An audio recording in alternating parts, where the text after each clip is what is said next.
Bukod po sa nagkakaroon tayo ng koneksyon sa ating mga kaibigan at kaanak, marami na rin impormasyon na ipakakalat ngayon sa pamamagitan ng social media. At kamakailan nga ang Facebook naging daan para maibalik sa isang lalaki ang naiwan niyang kamera sa taxi. Balita natin ni Lea Alves. Nakaiwan ka na ba ng gamit sa taxi? Yan ang nangyari sa freelance videographer na si Mark Lim noong nakarang Huwebes.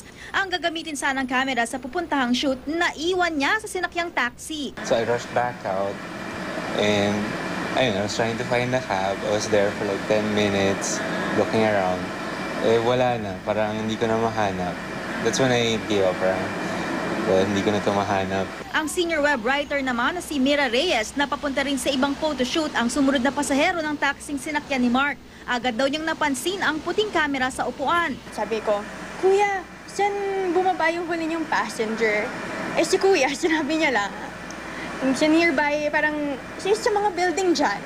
Sabi ko, Kuya, sobrang daming building dito sa Makati. Ang naisip ni Mira, i-post sa Facebook ang ilang litratong nakita niya sa camera. Nagsulat pa siya ng mensahe para sa may-ari ng camera at hiniling ang Facebook community na tumulong na matukoy ang taong may-ari nito. Dalawa raw ang kondisyon ni Mira. Promissory note mula sa may-ari ng camera na mas iingatan na niya ang kanyang mga gamit at kailangan daw i-greet daw siya nito ng happy birthday.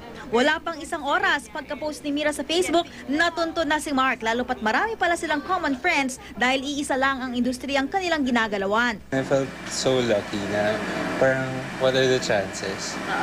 Diba, na parang I would still be able to hold this again. At dahil nag-effort si Mira para matuntun si Mark, bilang pasasalamat sa nagbagandang loob na dalaga, binigyan ni Mark si Mira ng cake at card.